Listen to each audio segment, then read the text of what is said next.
இயேசுவின் ரத்தம் ஜெயம். Praise the lord my dear brothers and sisters. இந்த நாள்லையும் ஆவியானவர் உணர்த்தின காரியம், யாருக்கு அதிக சந்தோஷம்? ஆவியானவர் உணர்த்தின வசனம் சங்கீதங்களின் புஸ்தகம் அதிகாரம் 4 வசனம் 7. அவர்களுக்கு தானியமும் திராட்சரசமும் பெருகி இருக்கிற காலத்தின் சந்தோஷத்தை பார்க்கிலும் அதிக சந்தோஷத்தை என் இருதயத்தில் தந்தீர். Thou hast put gladness in my heart more than in the time that their corn and their wine increased. Psalms chapter 4 verse 7. எனக்கன்மானவர்களே, இந்த இடத்திலே சங்கீதக்காரன் என்ன சொல்லுகிறார் அப்படின்னா, அவர்கள், அதாவது ஒரு சிலரை குறிப்பிட்டு உலகத்தில் இருக்கிற ஜனங்களை பார்த்து சொல்றாரு, அவங்களுக்கு தானியங்களும் திராட்சை ரசமும் அளவாய் பெருகி இருக்கிறது. அந்த பெருகி இருக்கிற காலத்தை பார்க்கிலும் என்னுடைய இருதயத்துல நீங்க அதிகமான சந்தோஷத்தை தந்திருக்கிறீங்க அப்படின்னு தேவனை நோக்கி சொல்லுகிறார். இன்றைக்கு உலகத்தில் இருக்கிற ஜனங்கள் ஒரு பக்கம், தேவனை நம்பி இருக்கிற தேவனுடைய பிள்ளைகள் ஒரு பக்கம்.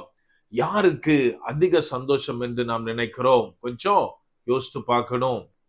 அதாவது இன்னைக்கு எதுல சந்தோஷம், எவ்வளவு சந்தோஷம்னே நமக்கு சரியா தெரியறது கிடையாது. கொஞ்ச வருஷத்துக்கு முன்னாடி, அதாவது நான் ரட்சிக்கப்படுறதுக்கு முன்னாடி, என்னோட ரிலேட்டிவ் ஒருத்தர்கிட்ட பேசிட்டு இருந்தேன்.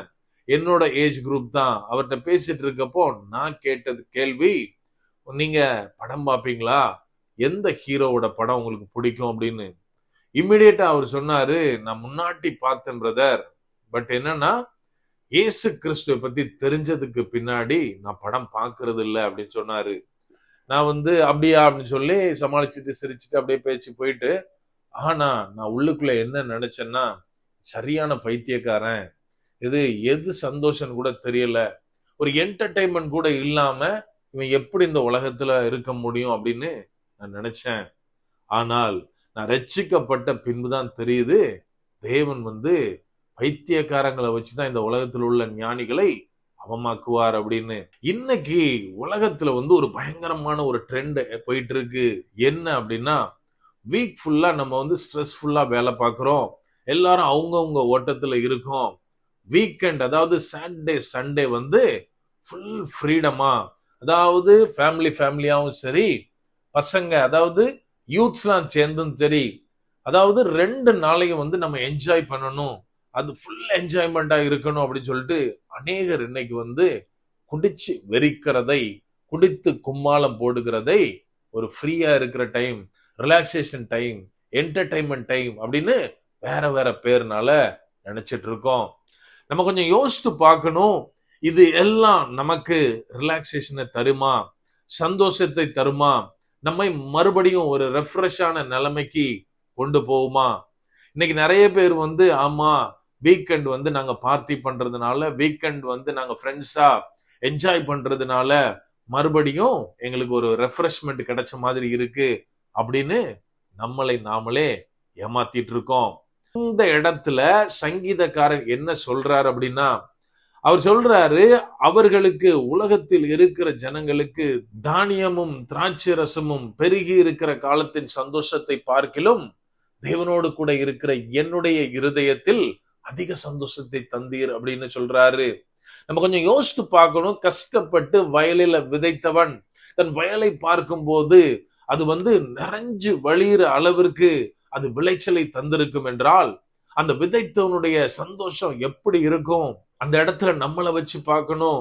தானியமாகிய கோதுமை ஃபுல்லா வளர்ந்து நிக்குது, திராட்சை செடிகள் கொலை தள்ளி அறுப்புக்கு ஏற்ற மாதிரி இருக்கு அப்படின்னா நம்மளுக்கு எவ்வளவு சந்தோஷமா இருக்கும். ஆனா அவர் சொல்றாரு, அந்த சந்தோஷம்லாம் ஒரு சந்தோஷம் கிடையாது, அதை விடவும் எனக்கு என்னுடைய தேவன் பெரிய சந்தோஷத்தை தந்திருக்கிறார் அப்படின்னு. நம்மளுக்கு எத்தனை பேர் இதை எக்ஸ்பீரியன்ஸ் பண்ணியிருப்போம்? நம்ம கொஞ்சம் யோசித்து பார்க்கணும்.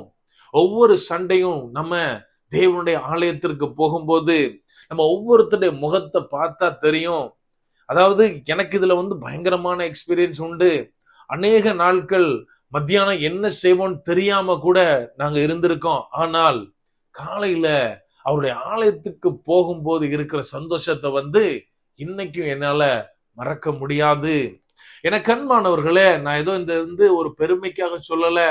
நிறைய நாள் எனக்கு பயங்கரமா தூக்கம் வரும். ஒரு 11:30 அரௌண்ட் 12க்கு சரி ஒரு 5 நிமிஷம் பிரேயர் பண்ணிட்டு நம்ம தூங்கிடலாம், முடியல அப்படின்னு சொல்லி 5 நிமிஷம் கண்ணை மூடுவேன், பிரேயர் பண்ணிட்டு இருப்பேன். காலையில 6 o'clock என் ஒய்ஃப் வந்து நிறைய நேரத்துல வெளில வந்து சொல்லுவா, பா விடிஞ்சிட்டு இன்னும் பிரேயர் பண்ணிட்டு இருக்கீங்களா அப்படின்னு. டைம் போறதே அந்த நேரத்துல தெரியாது. ஈவன் என்னோட தம்பி வந்து நிறைய நேரத்துல ஒரு காரியத்தை ரிப்பீட்டடா சொல்லிட்டு இருப்பான். என்ன அப்படின்னா, என்ன நம்ம பேசாம கண்ணை மூடிட்டே வாழ்ந்துடலாம் போல.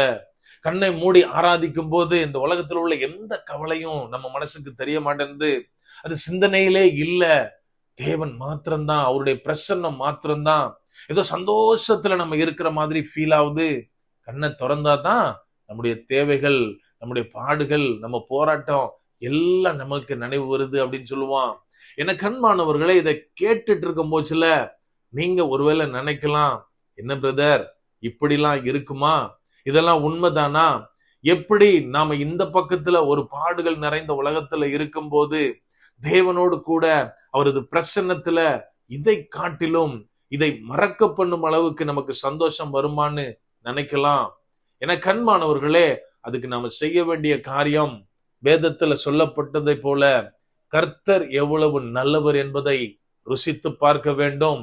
நான் வந்து இன்னைக்கு ஆண்டவர் நல்லவர், அவரது பிரசன்னம் வந்து பயங்கர சந்தோஷத்தை தரும் அப்படின்னு சொல்றத கேட்டதுனால உங்களுக்கு சந்தோஷம் கிடைக்காது. மாறாக அவரது பிரசன்னத்துல நீங்கள் ஒவ்வொருவரும் அமரும் போதுதான் அந்த சந்தோஷத்தை உங்களாலே உணர்ந்து கொள்ள முடியும். ஆகவே எனக்கு அன்பானவர்களே, நம்ம இன்னைக்கு வந்து உலகத்துல பார்க்கிறோமே, பணம் இருக்கவன் சந்தோஷமா இருக்கான், நிறைய பொருள் வச்சிருக்கவன் சந்தோஷமா இருக்கான், பதவியின் அதிகாரத்துல இருக்கிறவன் பயங்கர ஹாப்பியா இருக்கான் அப்படின்னு. இது எல்லாமே ஒரு நாள் நம்மை விட்டு சென்று விடும். இது இருந்த இடம் தெரியாம நம்ம ஒரு கார்னர்ல நின்னுட்டு இருப்போம். ஆனால் தேவனுடைய பிரசன்னம் நமக்கு நம்முடைய வாழ்நாள் முழுவதும் மாத்திரமல்ல, அதுக்கு அப்புறமும் நித்திய வாழ்விலும் இன்பத்தை தருவதாயிருக்கும். அப்படியே கண்களை மூடுவோமா? அன்பான ஆண்டவரே, இந்த நேரத்திலே அப்பா உம்மை நோக்கி பார்க்கிறோம். ஆவியானவர் நீர் எங்களோட இருக்கிறீர், அதற்காக நன்றி செலுத்துகிறோம். அப்பா, எளியவர்களாகிய நாங்கள் கூப்பிடும் போது எங்களோட கூப்பிடுதலுக்கு ஓடி வருகிற தேவன் நீர் தகப்பனே. நாங்கள் எந்த இடத்துல இருந்தாலும் உமது பிரசன்னத்தினால் எங்களை நிறைக்கிறீரே, அந்த மேலான கிருபைக்காய் நன்றி செலுத்துகிறோம் அப்பா. அப்பா, உமது பிரசன்னத்துல நாங்க இருக்கிறது எவ்வளவு பெரிய ஆனந்தம் தகப்பனே.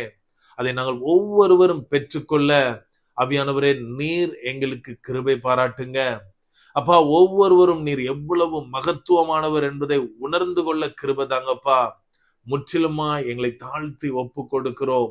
பலப்படுத்தி ஆசீர்வதிங்க. மீட்பர் இயேசுவின் மூலம் ஜெபிக்கிறோம். ஜெபம் கேளும் எங்கள் நல்ல பிதாவே. ஆமென். God bless.